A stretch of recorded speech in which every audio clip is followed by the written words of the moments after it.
નમસ્કાર વિદ્યાર્થી મિત્રો, ધ એક્સપર્ટ એકેડમીની યુટ્યુબ ચેનલ પર દરેક વિદ્યાર્થીનું હાર્દિક સ્વાગત છે. આપણે આજે આ વિડીયોની અંદર ગાલા એસાઇનમેન્ટ નામાના મૂળ તત્વો પ્રશ્નપત્ર 6 નો વિભાગ F કરવા જઈ રહ્યા છીએ. આમ તો દરેક પ્રશ્નપત્રના દરેક વિભાગ આપણા યુટ્યુબ ચેનલ પર અપલોડ થઈ ગયેલા છે. એકાઉન્ટની અંદર આજે છેલ્લો વિભાગ પ્રશ્નપત્ર 6 નો આપણે અપલોડ કરવા જઈ રહ્યા છીએ. ઓકે, તો હવે વિભાગ F ની વાત કરીએ તો વિભાગ F ની અંદર બે વાર્ષિક હિસાબો પૂછાતા હોય છે. ભાગીદારીના વાર્ષિક હિસાબો અને કંપનીના વાર્ષિક હિસાબો. બે પ્રશ્નો પૂછાય છે, બંને પ્રશ્નો લખવા ફરજિયાત છે. 11 ગુણનો એક પ્રશ્ન હોય છે. વિભાગ F માં 22 ગુણ આપણે એટેન્ડ કરવાના રહેશે. ઓકે, હિત અને દીપ મૂડીના પ્રમાણમાં એક ભાગીદારી પેઢીના નફો નુકસાન વહેતા ભાગીદારો છે. નીચેની માહિતી પરથી વાર્ષિક હિસાબો તૈયાર કરો. કયા પ્રમાણમાં કીધું છે? મૂડીના પ્રમાણમાં. તો મૂડીનું પ્રમાણ આપણને અહીંયા શોધી લઈએ, હિત અને દીપ. ઓકે, હિતની મૂડી કેટલી છે? 1,40,000 રૂપિયા. ને પ્રમાણ શોધવું હોય તો શું લખવું પડે? જેમ 1,20,000 રૂપિયા. ઓકે, જુઓ અહીંયા 4 0 ઉડી ગયા. આને 2 વડે ભાગો તો 7, આને 2 વડે ભાગો તો 6. એટલે મૂડીનું પ્રમાણ 7/6. એ જ કયું કહેવાશે? નફા નુકસાનનું પ્રમાણ કહેવાશે. એટલે 7/6 ના પ્રમાણમાં નફો નુકસાન વેચતા ભાગીદારો છે. તારીખ 31 માર્ચ 2018 ના રોજનું કાચું સરવૈયું આપેલું છે અને અહીંયા હવાલા પણ આપેલા છે. સૌપ્રથમ આપણે હવાલાનું સોલ્યુશન કરીશું કે આખર સ્ટોક 21,000 છે, જેમાં સ્ટેશનરીનો સ્ટોક કેટલો સમાયેલો છે? 2,000 રૂપિયા. તો આખર સ્ટોકમાંથી સ્ટેશનરી સ્ટોક સમાયેલો છે, તો પહેલા આપણે સ્ટેશનરી સ્ટોકની એન્ટ્રી કરી દઈએ. સ્ટેશનરી સ્ટોક એમ તો મિલકત કહેવાય. મિલકત કહેવાય એટલે ક્યાં લખાય? પાકા સરિયામાં મિલકત લેણા બાજુ લખાય. પાકા સરિયામાં મિલકત લેણા બાજુ સ્ટેશનરી સ્ટોક કેટલો આપેલો છે? 2,000 રૂપિયા. બીજી નોંધ ક્યાં થશે કે આપણે જે વર્ષ દરમિયાન સ્ટેશનરી ખર્ચ કર્યો હશે એ નફા નુકસાન ખાતામાં લખાય. એ ખર્ચમાંથી સ્ટેશનરી સ્ટોક શું થઈ જાય? માઇનસ થઈ જાય. સ્ટેશનરી સ્ટોક શું કરવામાં આવે? માઇનસ. એટલે નફા નુકસાન ખાતામાં સ્ટેશનરી ખર્ચ જે પણ આપણને કાચા સરવૈયામાં આપેલું હશે એની અંદરથી સ્ટેશનરીનો સ્ટોક 2,000 શું કરી દેવાનો? બાદ. ઓકે, હવે આખા સ્ટોકની કિંમત કેટલી હતી? 21,000. એમાંથી 2,000 તો સ્ટેશનરીના સ્ટોક હતા, તો આખર સ્ટોકની કિંમત કેટલી કહેવાય? 19,000 રૂપિયા કહેવાય. 19,000 ની નોંધ આખર સ્ટોકની પહેલી એન્ટ્રી આપણે વેપાર ખાતામાં કઈ બાજુ લખીશું? જમા બાજુ. આખર સ્ટોક કેટલા રૂપિયા આપેલો છે? 19,000 રૂપિયા. બીજી એન્ટ્રી આખર સ્ટોક પણ મિલકત કહેવાય એટલે મિલકત લેણા બાજુ લખવામાં આવશે પાકા સરિયામાં. આખર સ્ટોક કેટલા રૂપિયા? 19,000 રૂપિયા. 19,000 રૂપીસ. 19,000 રૂપિયા. ચાલો, એના પછી દાખલામાં શું આપેલું છે? યંત્રો પર ઘસારાનો દર વધારીને 10% કરવાનો છે. યંત્રો પર કેટલા ટકા કરવાનો છે? ઘસારાનો દર 10%. તો જુઓ દાખલાની અંદર યંત્રો પણ આપેલા છે અને યંત્રો પર ઘસારો પણ આપેલો છે. એવા સંજોગોમાં કે જ્યારે દાખલાની અંદર કાચા સરવૈયામાં પણ ઘસારો ગણવાનું કીધેલું છે, સાથે સાથે આપણને હવાલામાં પણ 10% ઘસારો કરવાનું કીધું છે, ત્યારે શું કરવાનું? યંત્રો અને યંત્રો પરના ઘસારો જે પણ કાચા સરવૈયામાં આપેલો હોય એમનો સરવાળો કરીને મિલકત લેણામાં લખવામાં આવે. 71,760 યંત્રો કેટલા છે? 71,760. તો અહીંયા લખીશું આપણે યંત્રોની કિંમત કેટલા રૂપિયા? 71,760 રૂપિયા. પ્લસ એની અંદર જૂનો ઘસારો. જૂનો ઘસારો એટલે જે કાચા સરવૈયામાં આપેલો હોય તે 6,240 રૂપિયા. કેટલા રૂપિયા લખીશું? 6,240 રૂપિયા. પાકા સરિયામાં મિલકત લેણા બાજુ જૂનો ઘસારો કેટલો? 6,240. આ બંનેનો આપણે સરવાળો કરી દઈએ. કેટલા છે? 71,760. 71,760 વત્તા 6,240 કરો એટલે આનો સરવાળો 78,000 થાય. હવે 78,000 ના 10% ઘસારો ગણો એટલે 7,800 રૂપિયા આવે હવાલા પ્રમાણેનો ઘસારો. 78,000 માંથી 7,800 બાદ કરો એટલે અહીંયા રકમ કેટલી વધે? 70,200 રૂપિયા. આ 7,800 નો જે ઘસારો આવ્યો એની નોંધ ક્યાં કરવામાં આવે? નફા નુકસાન ખાતાની ઉધાર બાજુ. ક્યાં કરવામાં આવશે? નફા નુકસાન ખાતાની ઉધાર બાજુ. શું લખીશું આપણે? ઘસારો. કયો ઘસારો છે? યંત્રનો. તો જુઓ અહીંયા યંત્રનો ઘસારો 7,800 રૂપિયા. 7800 રૂપિયા. ચાલો, એના પછી શું આપેલું છે? 1,000 નો ઉધાર વેચાણ ભૂલથી ખરીદ નોંધમાં નોંધાયું છે. હતું શું? ઉધાર વેચાણ. એની નોંધ કરવાની રહી ગઈ અને ભૂલ ક્યાં કરી? કે ખરીદ નોંધમાં નોંધી દીધું. તો સૌથી પહેલા જે ભૂલથી નોંધ કરેલી છે એની અહીંયા 4 નોંધ થશે. તો જે ભૂલથી નોંધ કરેલી એમને સાચી કરી દઈએ. ક્યાં નોંધી છે? 1,000 નું ઉધાર વેચાણ હતું, ખરીદ પરત નોંધમાં નોંધ્યું છે. ક્યાં નોંધ્યું છે? ખરીદ પરતમાં. તો જુઓ, સૌથી પહેલા વેપાર ખાતાની વાત કરીએ તો વેપાર ખાતામાં ઉધાર બાજુ ખરીદીમાંથી ખરીદ પરત બાદ થાય, પણ ભૂલથી જે લખેલું છે શું થઈ જશે? પ્લસ થઈ જશે. 1000 રૂપિયા શું થઈ જશે? પ્લસ. અહીંયા ખરીદીમાં જે પ્લસ થાય એની બીજી એન્ટ્રી લેણદારોમાં થાય. ક્યાં થશે? લેણદારોમાં. લેણદારોમાં પણ પ્લસ થશે. ભૂલથી ખરીદ પરતમાં નોંધેલ છે. કેટલા રૂપિયા છે? 1000 રૂપિયા. દેવું લખેલું છે એનો મતલબ શું કહેવાશે? અહીંયા લેણદારો જ કહેવાશે.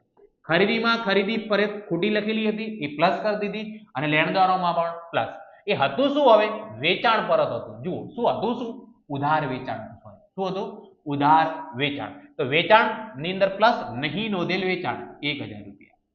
અને ઉધાર છે એટલે દેવાદારો જોડેથી પૈસા લેવાના બાકી, તો દેવાદારોની અંદર પ્લસ લખવામાં આવશે, નહીં નોંધેલ વેચાણ. કેટલા રૂપિયા? 1000 રૂપિયા. લેણું એટલે શું કહેવાય? દેવાદારો જ કહેવાય. ચલો, એના પછીનો હવાલો શું છે? જાહેરાત ખર્ચનો 1/4 ભાગ આવતા વર્ષ માટે લઈ જવાનો છે. તો દાખલાની અંદર આપણને જાહેરાત ખર્ચ ક્યાંક આપેલું હશે. જુઓ, જાહેરાત ખર્ચ કેટલા આપેલા છે? 36000 રૂપિયા. તો જાહેરાત ખર્ચ એમ તો નફા નુકસાનમાં લખાય. જાહેરાત ખર્ચ કેટલા રૂપિયા? નફા નુકસાનમાં 36000 રૂપિયા. એનો 1/4 ભાગ 36000 ના 1/4 કરો 9000 રૂપિયા. એ અગાઉથી ચૂકવેલ કહેવાય. તો આ વર્ષનો ખર્ચ કેટલો કહેવાશે? અહીંયા 27000. આ 9000 ની બીજી એન્ટ્રી ક્યાં થશે? મિલકત લેણામાં અગાઉથી ચૂકવેલ જાહેરાત ખર્ચ કેટલા રૂપિયા? 9000 રૂપિયા. 9000 રૂપિયા. ચાલો, હવે એમ કહીએ તો દરેક હવાલાની આપણી નોંધ થઈ ગઈ છે. હવે આપણે 1 બાય 1 એન્ટ્રી કરવાની બાકી છે, જે કાચા સરવૈયામાં આપેલી છે તે.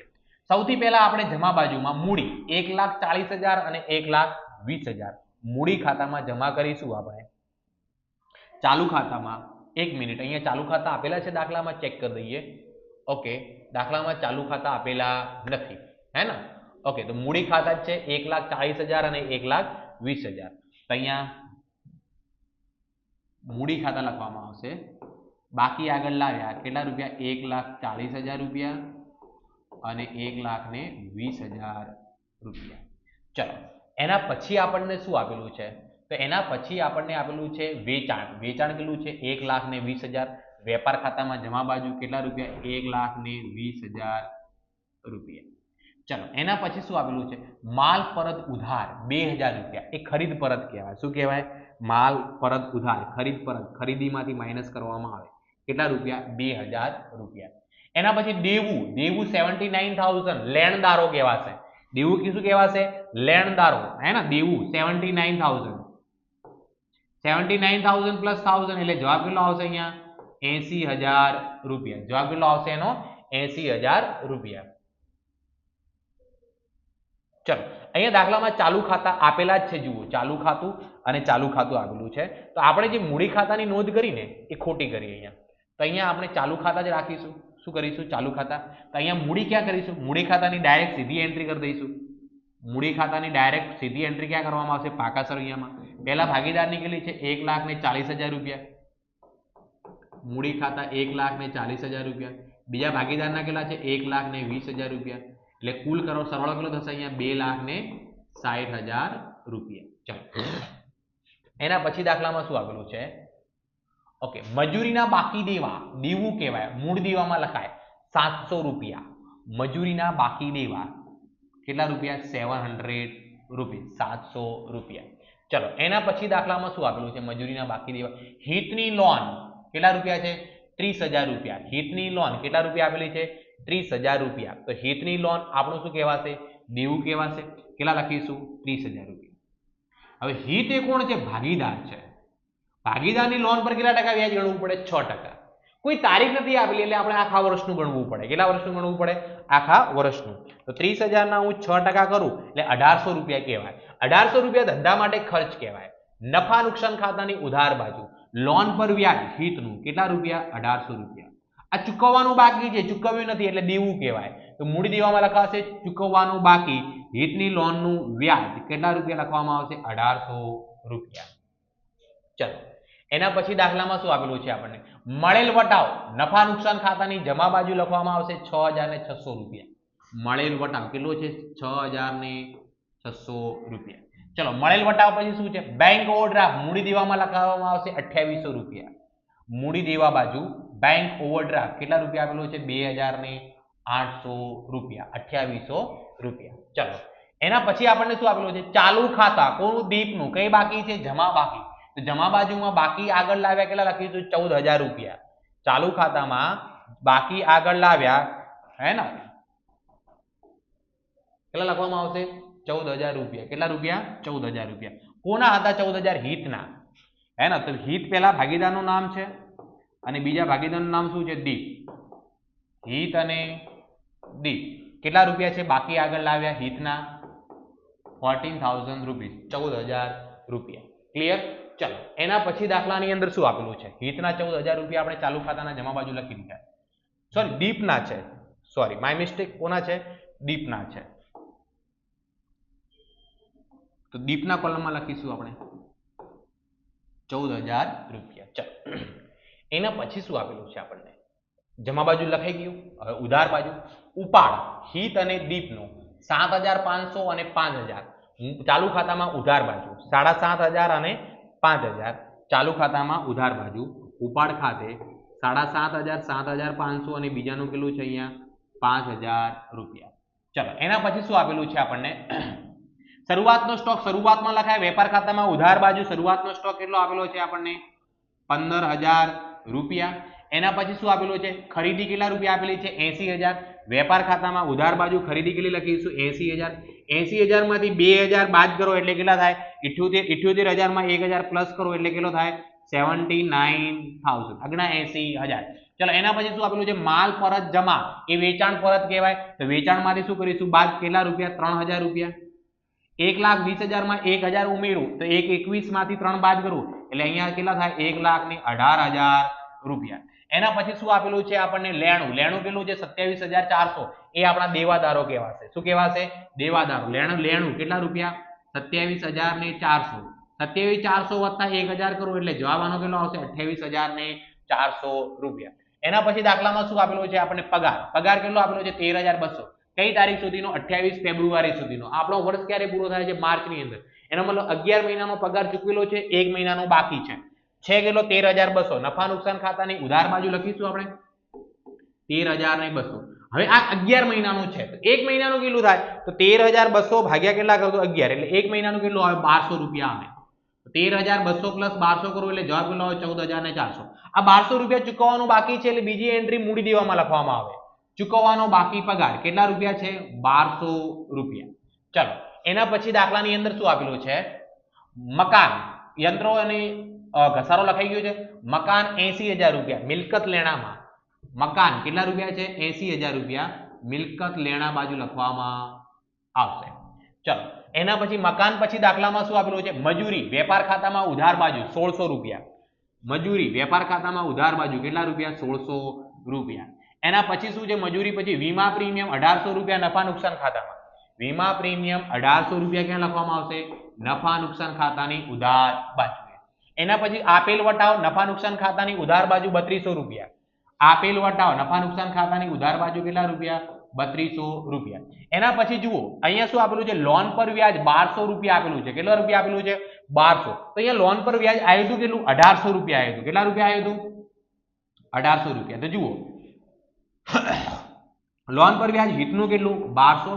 તો ચૂકવવાનું બાકી 1,800 આવેલો 600 ચૂકવવાનું બાકી કહેવાય એટલે ટોટલ કેટલા થાય? 1,800 રૂપિયા. આ 600 ની બીજી એન્ટ્રી ક્યાં થાય? તો મૂડી દેવામાં. આપણે જે 1,800 લખ્યા હતા ને એ 1,800 બાકી નથી. ચૂકવવાના બાકી કેટલા છે? ફક્ત 600 રૂપિયા. ચૂકવવાના બાકી કેટલા લખવામાં આવશે? 600 રૂપિયા લખવામાં આવશે. ચલો એના પછી ફર્નિચર 87,000 મિલકત કહેવાય. મિલકત લેણામાં ફર્નિચર કેટલા રૂપિયા આપેલું છે? 87,000 87,000 રૂપિયા. ચલો ફર્નિચર પછી શું આપેલું છે આપણને? ફર્નિચર પછી સ્ટેશનરી ખર્ચ. સ્ટેશનરી ખર્ચ કેટલો આપેલો છે? 7,000. નફા નુકસાન ખાતાની ઉધાર બાજુ 7,000 અને સ્ટેશનરીનો સ્ટોક 2,000 પડ્યો છે એટલે કેટલો વધે? અહીંયા 5,000 રૂપિયા વધે. કેટલા રૂપિયા? 5,000. એના પછી આપણને શું આપેલું છે? જાહેરાત ખર્ચ લખાઈ ગયા. રોકડ શિલક 51,200 મિલકત લેણામાં લખાય. રોકડ શિલક 51,200 રૂપિયા 51,200 51,200 રૂપિયા. એના પછી આપણને શું આપેલું છે? જુઓ ચાલુ ખાતા હિતના ઉધાર બાજુ આપેલા છે 17,000. તો ચાલુ ખાતામાં ઉધાર બાજુ કોના છે? હિતના. હિત પેલો ભાગીદાર છે. બાકી આગળ લાવ્યા કેટલા રૂપિયા? 17,000 રૂપિયા. દરેક વ્યવહારની નોંધ થઈ ગયેલી છે. હવે આપણે શું કરીશું? સરવાળો TOTAL સૌથી પહેલા આપણે વેપાર ખાતાનો સરવાળો, વેપાર ખાતાની જમા બાજુ પહેલી એન્ટ્રી કેટલી છે 1,18,000 પ્લસ 19,000 એટલે આનો સરવાળો કેટલો થાય 1,37,000 1,37,000. આ બાજુ બી કેટલા લખાય 1,37,000 રૂપિયા. 1,37,000 માંથી પહેલી એન્ટ્રી 15,000 ની શરૂઆતનો સ્ટોક માઇનસ 79,000 માઇનસ 1600 એટલે આનો નફો વધે છે 41,400 રૂપિયા, જેને કાચો નફો કહેવાય. આ નફો ક્યાં ટ્રાન્સફર થાય નફા નુકસાન ખાતાની જમા બાજુ 41,400. 41,400 પ્લસ કેટલા છે 6,600 તો અહીંયા 48,000. પણ અહીંયા ઉધાર બાજુનો સરવાળો વધારે છે તો પહેલા આપણે ઉધાર બાજુનું કરીશું 5,000 14,400 1,800 32,000 27,000 1,800 અને 7,800. આનો સરવાળો થાય છે 61,000 રૂપિયા 61,000. આ બાજુ બી કેટલા હતા 61,000. 61,000 માંથી બે એન્ટ્રી બાદ કરવું 41,400 અને બીજી એન્ટ્રી કેટલી છે 6,600 એટલે આપણો ખોટ આવે. ઉધાર બાજુનો સરવાળો વધારે છે એટલે શું આવે ખોટ. કેટલા રૂપિયા ખોટ મળી આપણને 13,000 રૂપિયા. આ ખોટ ક્યાં ટ્રાન્સફર થાય નફા નુકસાન ફાળવણી ખાતામાં હે ને, ત્યાં જમા છે અહીંયા ઉધાર લખાય. નફા નુકસાન ફાળવણી ખાતામાં ચોખ્ખી ખોટ લઈ આપણે કેટલા રૂપિયા 13,000 રૂપિયા. તો આનો સરવાળો બી કેટલો થશે 13,000. અહીંયા બી કેટલા લખાય 13,000. કોઈ એન્ટ્રી છે નહીં તો વેચણી પાત્ર ખોટ બી કેટલી કહેવાય 13,000. 7/6 ના પ્રમાણે વેચ્યું તો હિતના ભાગે કેટલા આવે 7,000 અને દીપના ભાગે કેટલા આવે 6,000. અહીંયા જમા છે તેમના ખાતે શું થશે ઉધાર નફા નુકસાન ફાળવણી ખાતાની ખોટ પહેલા ભાગીદારની કેટલી 7,000 બીજા ભાગીદારની કેટલી 6,000 રૂપિયા. હવે આપણે શું કરવાનું છે ચાલુ ખાતાનો સરવાળો. ચાલુ ખાતાના સરવાળામાં જુઓ હિતનો ઉધાર બાજુનો સરવાળો વધારે છે. પહેલી એન્ટ્રી 17,000 ની, બીજી 7,500 ની અને ત્રીજી કેટલી 7,000.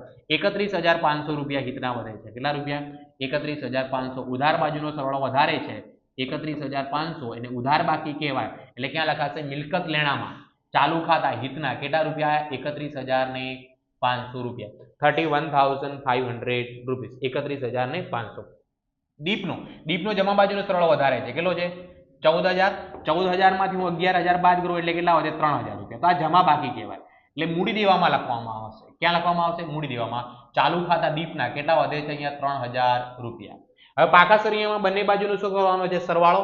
તો સૌથી પહેલા મૂડી દેવાનો કરીએ. સરવાળો ક્યાંથી થાય છે 2,60,000 વત્તા 3,000 વત્તા 80,000 વત્તા 30,000 વત્તા 2800 વત્તા 700 વત્તા 1200 વત્તા 600. તો આનો સરવાળો થાય છે 3,78,300 રૂપિયા. કેટલો 3,78,300 રૂપિયા. મિલકત લેણા બાજુ પણ એટલો થવો જોઈએ. પહેલી એન્ટ્રી કેટલી 70,200 પ્લસ બીજી 80,000 87,000 રૂપિયા 28,400 31,500 51,200 19,000 2,000 અને 9,000 3,78,300 રૂપિયા. પાકા સરિયામાં બંને બાજુનો સરવાળો કેવો થવો જોઈએ સરખો થવો જોઈએ. ચલો હવે નેક્સ્ટ આપણો જે વાર્ષિક હિસાબ છે એ કંપનીના વાર્ષિક હિસાબો છે. 31 માર્ચ 2024 ના રોજનું વોલ્કા લિમિટેડનું કાચું સરવૈયું નીચે મુજબ છે. આની અંદર એક પણ હવાલો આપેલો નથી. ઉપરની માહિતી પરથી કંપની ધારા 2013 ના પરિશિષ્ટ 3 મુજબ 31 માર્ચ 2024 ના રોજ પૂરા થતા વર્ષના વાર્ષિક હિસાબો તૈયાર કરો. અને હિસાબોને લગતી નોંધો જરૂરી નથી. નફા નુકસાન પત્રક બનાવવાનું છે અને બીજું પાકું સરવૈયું બનાવવાનું છે. એનું ફોર્મેટ તમને ખબર જ છે. ફોર્મેટ મેં તમને જુઓ સ્ક્રીન પર લખેલું જ છે. નફા નુકસાનનું ખાતું અને પાકું સરવૈયું. અહીંયા હવે ફક્ત 1 by 1 શું કરવાની છે નોંધ.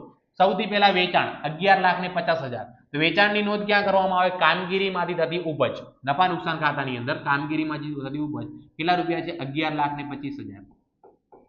11,25,000 11,25,000. ચલો એના પછી આપણને શું આપેલું છે કર્મચારી લાભના ખર્ચા 1,95,000. નફા નુકસાન ખાતામાં આવે કર્મચારી લાભના ખર્ચા. અહીંયા લખીશું આપણે ફોર્મેટમાં લખેલું છે એની સામે લખી દેવાના 1,95,000 રૂપિયા. એના પછી શું આપે માલ સામગ્રી 1,65,000 રૂપિયા. એ આપણી મિલકત કહેવાય હે ને. તો ચાલુ મિલકતોમાં લખાશે માલ સામગ્રી કેટલા રૂપિયા 1,65,000 રૂપિયા 1,65,000 રૂપીસ. ચલો એના પછી શું આપેલું છે નાણાકીય પડતર 26,250. નફા નુકસાન ખાતામાં નાણાકીય પડતર અહીંયા લખેલી જ છે એની હેડિંગમાં લખી દઈશું 26,250 રૂપિયા. એના પછી શું આપેલું છે જામીનગીરી પ્રીમિયમ કેટલું છે 60,000. એ અનામત અને વધારામાં લખાય. અનામત અને વધારામાં કેટલા રૂપિયા 60,000. અને અનામત અને વધારામાં હજુ બીજી એન્ટ્રી આવશે એટલે આપણે અંદર લખેલા છે. ચલો એના પછી કાયમી મિલકતો દ્રશ્ય 1,20,000 મિલકતમાં લખાશે. કાયમી મિલકતો દ્રશ્ય કેટલા રૂપિયા આપેલી છે 1,20,000 1,20,000. એના પછી શું આપેલું છે વેપારી દેવા ઇક્વિટી ને જવાબદારી બાજુ 90,000 રૂપિયા ચાલુ જવાબદારીમાં અહીંયા ફોર્મેટમાં લખેલા જ છે, એની સામે લખી દેવાના આપણા કેટલા રૂપિયા છે 90,000 રૂપિયા. ઇક્વિટી શેર મૂડી, ઇક્વિટી અને જવાબદારી બાજુ શેર મૂડી કેટલા રૂપિયા આપેલી છે આપણને 7,50,000 રૂપિયા, 7,50,000 રૂપિયા, 7,50,000 રૂપિયા. વેપારી લેણા મિલકતોમાં લખાશે 60,000 ચાલુ મિલકત, ફોર્મેટમાં જે લખેલું છે એની સામે રકમ જ લખવાની છે, બીજું કે એક્સ્ટ્રા ઓર્ડિનરી કામ કરવાનું નથી. 60,000 રૂપિયા. એના પછી અન્ય ઉપજ 30,000 રૂપિયા, વેચાણની અંદર પ્લસ થશે, અન્ય ઉપજ કેટલા રૂપિયા છે 30,000 રૂપિયા, 30,000 રૂપીસ. ચાલો એના પછી શું આપેલું છે વેચાણ પછી લાંબા ગાળાના ઉછીના નાણાં 5,25,000, ઇક્વિટી ને જવાબદારી બાજુ લાંબા ગાળાના ઉછીના નાણાં કેટલા રૂપિયા 5,25,000, 5,25,000 રૂપિયા. આ દાખલાનું ફોર્મેટ આવડી જાય એટલે દાખલો ઈઝી છે. રોકડ અને બેંક શિલ્લક ચાલુ મિલકતોમાં રોકડ અને રોકડ સમકક્ષમાં કેટલી રકમ છે 90,000 રૂપિયા. રોકડ અને રોકડ સમકક્ષની અંદર કેટલા રૂપિયા રકમ લખીશું આપણે 90,000 રૂપિયા. ચલો એના પછી દાખલાની અંદર શું આપેલું છે ઘસારો કેટલા રૂપિયા આપેલા છે 33,750, ખર્ચ કહેવાય હે ને, ખર્ચ ઘસારો કેટલા રૂપિયા છે 33,750 રૂપિયા. ચલો એના પછી ઘસારો પછી વેચેલ માલની પડતર 6 લાખ રૂપિયા, નાણાકીય ખર્ચાઓમાં જ આવશે કેટલા રૂપિયા છે 6 લાખ રૂપિયા, 6 લાખ રૂપિયા. ચલો એના પછી છેલ્લે બિન ચાલુ રોકાણો મિલકતોમાં કેટલા છે 2,10,000 રૂપિયા, બિન ચાલુ રોકાણો કેટલા રૂપિયા 2,10,000 રૂપિયા. અહીંયા કઈ એક્સ્ટ્રા ઓર્ડિનરી કામ કરવાનું નથી, ફોર્મેટ પ્રમાણે ખાલી એન્ટ્રી જ કરવાની છે. હવે આપણે પહેલા નફા નુકસાન પત્રકનો સરવાળો કરીએ તો કુલ ઉપજ કેટલી થાય 11,55,000 રૂપિયા થાય. ચલો હવે ખર્ચાનો સરવાળો કરી દઈએ. પહેલો ખર્ચો 6 લાખ રૂપિયા, 1,95,000 રૂપિયા, 26,250 રૂપિયા અને 33,750. આનો સરવાળો થાય છે 8,55,000 રૂપિયા. કુલ ખર્ચા કેટલા થાય 8,55,000 રૂપિયા. 11,55,000 માંથી 8,55,000 બાદ કરું એટલે કરવેરા પહેલાનો નફો 3 લાખ કહેવાય, અને આ દાખલામાં કરવેરા ગણવાનો કીધું નથી એટલે કરવેરા પછીનો નફો બી કેટલો કહેવાય 3 લાખ રૂપિયા કહેવાય. આ નફો અહીંયા અનામતો અને વધારાની અંદર શું થાય પ્લસ 3 લાખ રૂપિયા. આગળ એક જામીનગીરી પ્રીમિયમની 60,000 એન્ટ્રી છે એટલે કુલ કેટલા થઈ જાય 3,60,000 રૂપિયા. તો હવે અહીંયા પહેલી એન્ટ્રી કેટલી 750 પ્લસ 3,60,000 કરું તો શેર હોલ્ડરના ભંડોળ કેટલા કહેવાય 11,10,000 રૂપિયા. ઓકે, બિન ચાલુ રોકાણોમાં એક જ એન્ટ્રી છે કેટલા રૂપિયા 5,25,000 રૂપિયા. ચાલુ મિલકત ચાલુ દેવાની એક જ એન્ટ્રી કેટલા રૂપિયા 90,000 રૂપિયા. હવે ઇક્વિટી ને જવાબદારી બાજુની આપણે સરવાળો કરીએ 11,10,000 વત્તા 5,25,000 વત્તા કેટલા 90,000, તો આનો સરવાળો થાય છે 17,25,000, 17,25,000.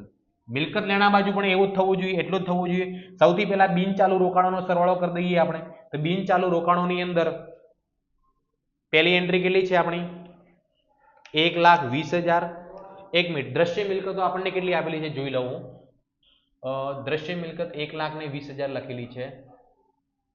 એક મિનિટ રકમની અંદર જોઈ લઉં, કદાચ અહીંયા પીડીએફ માં ભૂલ થઈ હોય. ઓકે, દ્રશ્ય મિલકત 12 લાખ છે. કેટલા રૂપિયા છે 12 લાખ રૂપિયા. તો દ્રશ્ય મિલકત કેટલી લખવામાં આવશે 12 ને 2 કેટલા થશે અહીંયા 14,10,000 રૂપિયા. હવે આ ત્રણેયનો સરવાળો કરીએ હે ને. ચાલુ મિલકતોમાં પહેલી એન્ટ્રી કેટલી 1,65, 60,000, 90,000 કેટલો થયો 3,15,000 રૂપિયા, 3,15,000. ચલો 14,10,000 વત્તા 3,15,000 કરું એટલે સરવાળો કેટલો થઈ જાય 17,25,000 રૂપિયા. બંને બાજુનો સરવાળો કેવો થઈ જાય સરખો થઈ જાય છે. એટલે દરેક પ્રશ્નપત્ર અહીંયા અપલોડ થઈ ગયેલું છે. જે પણ વિદ્યાર્થી મિત્રો હજુ the expert academy channel subscribe ન કરી દો, સબસ્ક્રાઇબ કરી દો, લાઈક કરી દો અને શેર કરી દો. ધન્યવાદ.